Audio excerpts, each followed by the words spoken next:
Welcome back, everyone, to Third Street Reactions. I'm Zach. Shane. We are back with Star Wars Rebels, Season 2, Episode 21. 21. 21. You told me Season 3 earlier. But earlier... But just now you told me Season 2. Okay, it's Season 3. There's 4 seasons, yeah. Season 3. Yeah. 21. Yeah, you remember what happened last time? We saw Ben. Yeah, we got Ben Kenobi, played by Stephen Stanton. He does like an incredible impression, just like the cadence and timing. Yeah, and Alec Guinness. It was great. And I loved when he was talking, and that's really what I was referring to, was his conversation with Ezra. It felt like Alec Guinness talking to Luke on Dagobah. It did, very much. Many of the paths we cling to.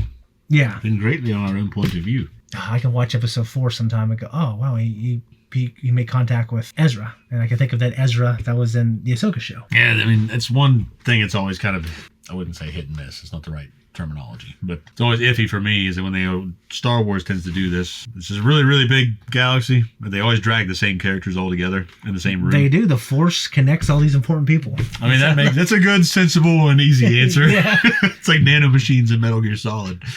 But the idea, though, that of course, Ezra had confronted Vader. Yeah. And Vader and Kenobi, and there's always little intricate, connections between people. So I understand that the Force moves the movers and the shakers, and then even in our own world history, the people in the planet, though. Yeah, the people in the Ghosts are definitely, I would say, big movers and shakers. Yeah, like they're gonna confront the opposition's big movers and shakers. It makes sense because now what I'm glad is that we don't have like these meaningful moments between Vader and like Ezra and Kanan. It's just between him and they're like a fly. Ahsoka. Yeah, I mean, Ezra and Kanan he didn't even acknowledge Kanan, and he was just going to kill Ezra. You know what I mean? And then there was no showdown. There was no, but I'm Anakin, Yeah. It was just, and I'm glad for that, but I'm really glad he got to obviously go with fight against Ahsoka again. And you don't even know what happened there. Yeah, do you? I mean, Ahsoka lives. Yeah, I know she lives. Vader lives. Yeah, and you see his mask get cut open and all that stuff. Yeah. But, which was cool. Yeah. It was equally cool in the show when it happened. Yeah. How he says it, like Hayden's voice echoing over that. It's like, I'm inheriting your love. Yeah. My brother's love for the characters. Well, what's great is, I used to love the character when I was a kid. Yeah. But then, I had a beef with Hayden Christensen's years as time has gone on. Well, one thing I think you just suckered me into him, comparing me to him. But it might be, I don't know, maybe, I don't know. Like, I think as he's been older, and because he got shit on kind of by my brother's generation. Oh, that too. Yeah. To see him act the role so well now. Well, I liked him a lot in the Ahsoka show. Yeah. When he comes back and he's older and, he's got a different director. Yeah. Different dialogue. Different dialogue. I think that helps a lot. It didn't help Luke very much for me when he was young. It didn't help Anakin for me very much when he was young either. Yeah. So, yeah. Well, you're seeing kind of these, probably how we were. Like, overeager, impatient, slightly petulant. Except they're way better than us. Like, if Anakin would be like the guy fucking the prom queen, he's fucking Padme. He's the coolest, badass warrior in the school. Yeah. You know what I mean? Mm-hmm. Yeah, but he's still petulant and whiny. Yeah. Shitty. You know what I'm saying? But he's always like that. Behind closed doors. Yeah, but he's not known to be like that to the other Jedi. He's like that against Mace. He's like that against... Well, he's like that at home when he's bitching to Padme. Oh, he probably... I mean, on Tatooine... Well, you never see him doing that, even at the Jedi, the council chambers. He speaks up and he's kind of pissed off. Yeah. But later... But they screwed him. They did. And the book makes it clear that they screwed him. Yeah. You know what I mean? So, to me... Well, I think the methods in which he was placed on the council, though, is probably why they screwed him. Yeah. I mean, it's because... It's because of Palpatine. Yeah. So, but they kind of agreed, and then they just said, by the way, you're here, but you're not really here, Yeah. We'll allow it. So I am going to spy on you. You know what I mean? Yeah. Well, Palpatine's masterfully played. He's a little piece of shit. Yeah. He's just the best villain ever. He is quite possibly one of the greats. I mean, he definitely is one of the greats. Oh, yeah, undisputably. Yeah. I mean, Vader is a cooler. Well, Vader is the most iconic. Yeah. I think in terms of cinematic villains, Vader is the most iconic villain ever. In reality, the prequels really buffed his fucking score. Palpatine's score. No, I mean, Palpatine's the evil. Yeah. He's what you would say is probably the ultimate evil of the galaxy. He is the ancient evil. Yeah. Because he kind of embodies what the Sith are. I mean, Vader was a Sith, Maul was a Sith, etc. But I think Palpatine really embodies that selfishness. Yeah, I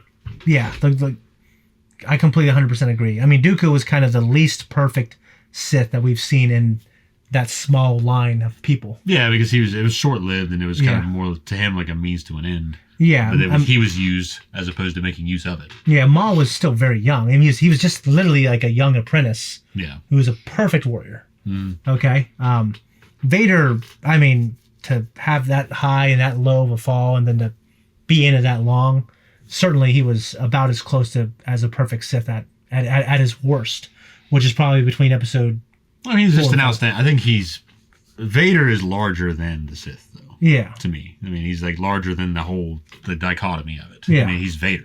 Yeah. Like, they're so iconic of a character, and we know how he ends. Yeah. How he passes, and what he is, and who he is as Anakin.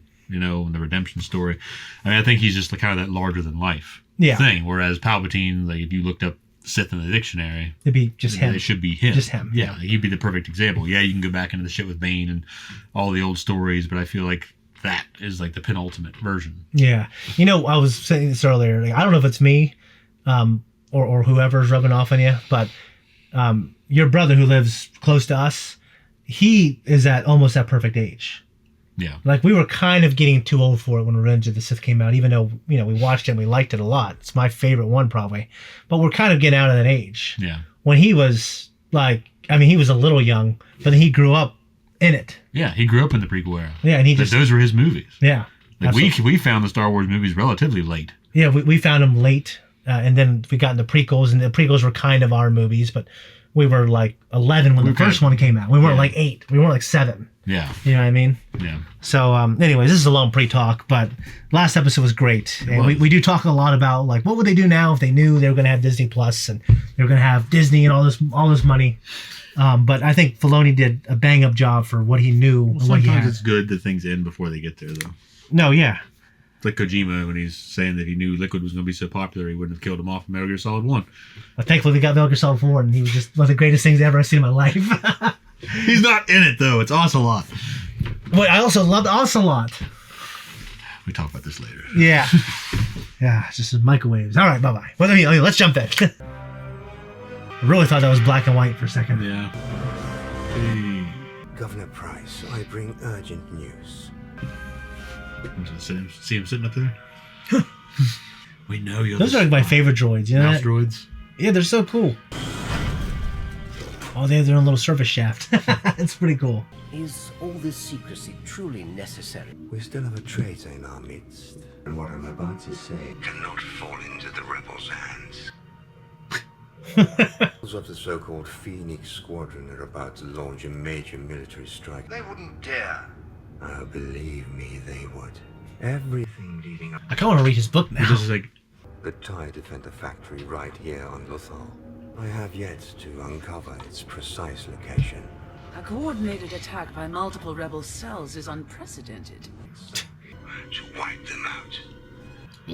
I want you to capture their leadership. It may not be possible to take prisoners. Oh, but a man of your talent. As you wish. I like to see their conversation. it's always great to see those interactions. Yeah. Look at everyone. I can't believe they're all gonna help with all. I mean, you too, Kanan. Chopper, less so. If not for you guys, I'd be back on the Thal. You have never been like everyone else. Hera always saw something special in you, and so did I. At times, I was afraid that I couldn't teach you everything you needed to know. But you did. I've learned so much. Since then, Master Yoda. Yeah. Being a good person, that's what you've taught me.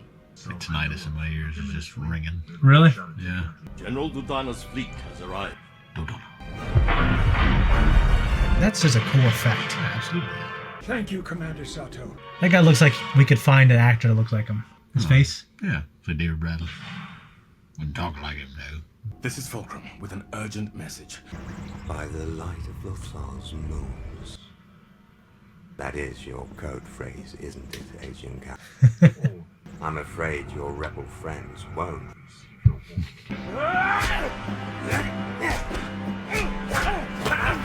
Your technique is good, but limited by your... Oh, shit. You talk too much. Like he wanted to handle him himself before the guards came in. Yeah. You have the heart of a rebel. I'll take that as a compliment. And I really liked how he was a badass too. Oh, yeah. You know, What do you need? just like shitting on his training. Like, Yeah. limited. You've given me the last piece of the puzzle. There's no planet there. The rebels are smarter than you give them credit for. A pity you do not study art, Agent Callus, such as a system which does not appear on Imperial charts. They call this Atolon. We were so close. Evacuate all ground staff. We're getting out of here. Regroup at Rally Point Nova. I still have people on the surface. His voice is always sounding. They're trying to broadside their ass or something. There will be no escape for us. Wow, it's that damn ship. All batteries, open fire. Hate that guy. I know. General Dodonna is known for his courage. He wouldn't be aboard the first vessel to flee. Captain Syndulla, at last we meet in this theater of war. We'll never surrender to you, Thrawn. I'm not accepting surrenders at this time. I want you to know failure. We don't have the strength to meet Thrawn head-on. How do you propose we break his blockade? Thrawn believes this is the entire Rebel fleet, so we just need a big enough opening to get one ship through. The Ghost stands the best chance. No way. I'm not leaving you. There's no time to argue. As Jedi, you have the best chance to escape, and there's no one I trust more to get the help we need. She got a good point. Yeah. Now this is an exciting episode. Yeah, it is. It really is, isn't it? You know, I can get a good heavy. Yeah. Good threat. You wouldn't believe me if I told you. Don't keep me waiting long. Ezra, the mission is yours alone. I might trust him a little less. Protect the transports. We'll take point, Commander. Sato is employing a Danan tactic. Bold, but I'd expect no less from the best commander to ever come out of the Mikado system. Oh, okay. Constantine, keep your interdictor cruiser back until I order otherwise. Why not just attack now? Because I know these rebels. I've studied them. As long as you do exactly as I say. As you wish. Fighting over glory. I do not require glory, only results for my Emperor. It's cool. Yeah. It's nice to see Rex. Oh. All wings, arm proton bombs and follow me. That kid looks young. Oh man, now they're gonna die. Yep. Oh damn. Hey guys. One of the worst things in Star Wars. You have brought war to my quiet world, and I will have no part of it. Bendu, hear me out. No! So you're just gonna let us die? You think the Empire won't kill you too? I am beyond your worrying at wars. I am unseen. Do you think it chance this world was so difficult for you to find? Maybe we were meant to find it, and meant to find you. I was here long before you, and will be long after. I am the Bendu, the one in the middle. So you keep saying some things are worth fighting for. Just kind of badass, actually. Yeah. Capital ships, hold your position. Their cruisers will have to come to us. Making them watch like Luke. Mm-hmm.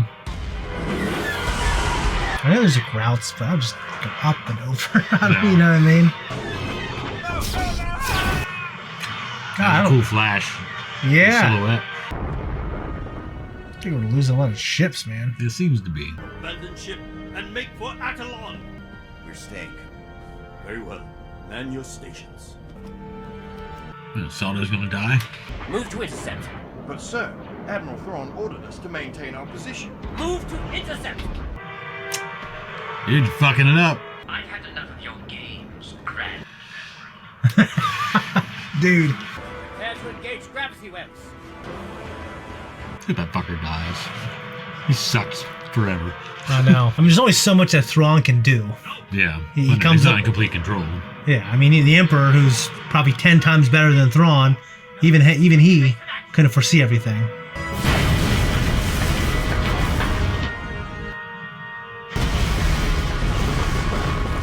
Shh. Thrawn's idiots. Yeah. Ezra, now! And just one little ship gets out, you know? Let's hope he did not undermine my efforts. Press the attack, force them to ground. He did though, probably. Yeah, he fucked him. All ships, return to base. You remember the very beginning of the episode 4 crawl? What's it say? You can feel it, can't you? Help us survive, Bendu. Help us fight. I will not fight your petty battles. You'd rather hide. I will not be called a coward by the likes of you, Kanan Jarrus. Perhaps it is the will of the Force that the Jedi and all your kind perish. I serve the will of the Force. Like Gandalf. Yeah. He gets pissed off with the ring. There must be someone you can send or something you can do. Doing so would play into Thrawn's hands, and he would wipe out all we've worked to build. No, we can't go back. Not without help. Sabine. The Mandalorians. That was just a great episode. It felt like classic Star Wars. It did. It was really good. Of course, we had a good heavy. We had Thrawn up close and personal. Yeah. Engaged in the battle. I mean, a lot of times we had these incredible plans and strategies, but if you're just the head of an organization, you can't control the little moving parts and takes, whatever. What's the commander? What's his name? Constantine. I like the name Constantine, but he screwed us. Yeah, that guy sucked. Yeah, he screwed. I mean, bad Constantine. Bad, very bad. But that guy just was shit. I mean, he's kind of sucked for a long time, but yeah, but he's kind of like the scummy guy. I like to hate, but here I just hated him. Yeah, he didn't listen. Yeah, got himself killed. Well, I mean, he gave a good reason. Like, hey, the Emperor wants this, and we got to do this. So I planned it out. It'll work if you don't screw it up. Yeah, and he screwed it up. Yeah, I mean, again, Sato. I mean, I don't say I loved him, but he's been a prominent character for a while, and he went out for a noble cause. He did. Died well. He died well, and when you see, and honestly, they started kind of doing it more and more. This is actually one of the first times they've done it since Return of the Jedi. But like this ship collisions that come in like that. Mm-hmm. Anakin actually, a lot of people forget this because they kind of criticize this aspect of Episode 8, where General Hodo sacrifices herself and rams into yeah, I remember that. Like Snoke's ship. Mm-hmm. It was like a beautiful, like cinematic moment. But it kind of always made people like, you know what? Why don't they do it more often now? Yeah. Just because people don't do it more often doesn't mean like if you think about it, you shouldn't do it. It's like don't do it because then we can't give a reason for why no one thought about it before. But Anakin does something like that in the Clone Wars. I can't remember what he did, but he does something similar. He's not on the ship, but he uses something to do that. He rams something. Yeah, I think it's like leaving like a brick on a pedal, and he gets out of it. Yeah, Anakin is kind of the first in canon to do that. So it happens. It's just because like when George came out with this. Like this, like the Jedi, like the samurai, but they're not the samurai that. What's what I'm looking? They're not kamikaze guys. Yeah. So there was this philosophy against it, kind of. You know what I mean? Mm. There's like a more noble type way of fighting. Well, that and you have to consider the fact that if they're just crashing these frigates, all the time, ships, like they're not going to have an armada. They're not going to have a fleet. They're not going to have any way. And we got to have a reason why we couldn't put a bunch of droids and a bunch of fucking suicide bombers, you know what I'm saying? Yeah. It's just not something they do in Star Wars, but when it's done, I think it's done real well. In this particular respect, I thought it was great. Yeah, this was a good episode. It was very good. And I really appreciated Thrawn and his fighting prowess. Yeah. There with when he and Callus went at it. Yeah. That was cool. And seeing him, kind of arranging the pieces, his line about, serving his emperor, or results for his emperor. Yeah. I mean, it was really cool. It's cool to see, like, he's a company man. Yeah. And he is. They trust him to get it done. Yeah. And they get it done. Man of your talents. Yeah.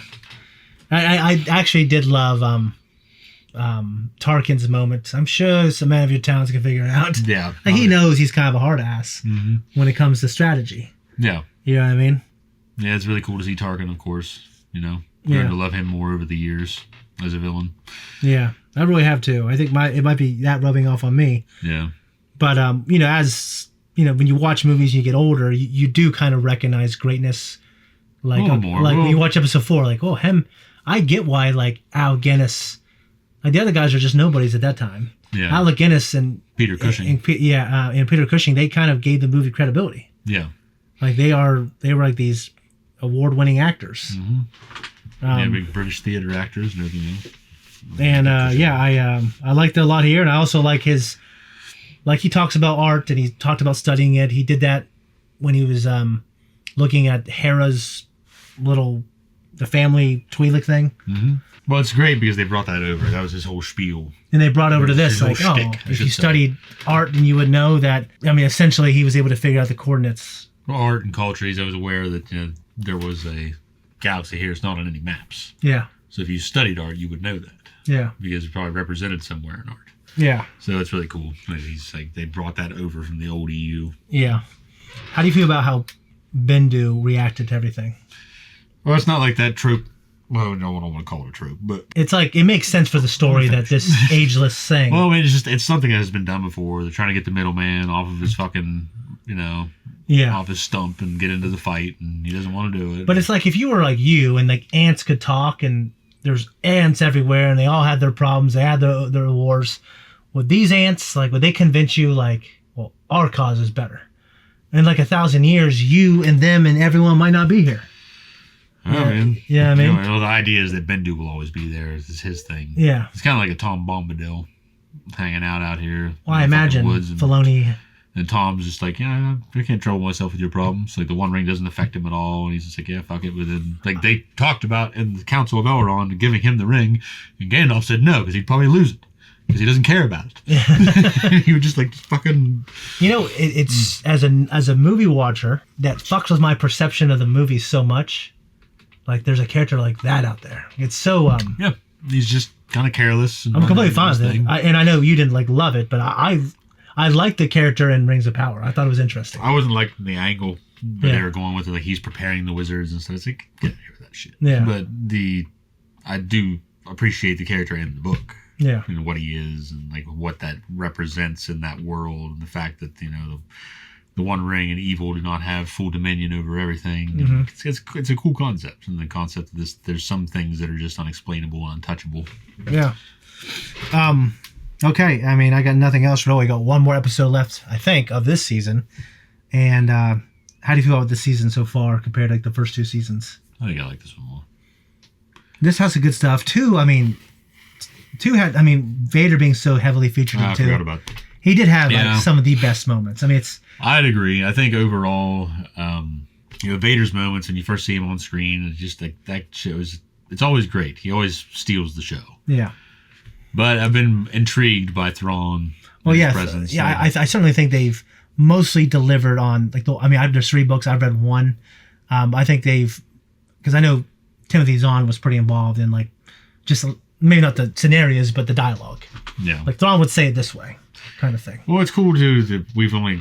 I mean, maybe it was in the old EU. I don't know, because I didn't read enough of it or any of it, really. Yeah. But the idea of these Imperial officers, Grand Moff Tarkin, Grand Admiral Thrawn, these other characters that you don't really see, like the inner machinations of the Empire, they're not just bodies in suits. Yeah. That Vader's pointing fingers and they're just doing what they're told. Yeah. That was always cool to me. Like learning about the Admiral Piet, even though he was just kind of the guy that got lucky. Yeah, he was there for a while and then he died. But yeah, the only successful Imperial officer we had in the old movies was fucking General Veers.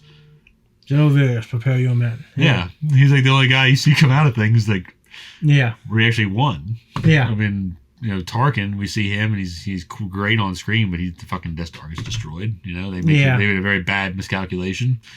In the opening crawl, episode 4, it said, the rebels have just achieved their first major victory. So it already kind of made you think, oh, they have been fighting for a while. Yeah. But the rebels haven't been able to get a big win until this moment. That was Rogue One. Rogue One, yeah.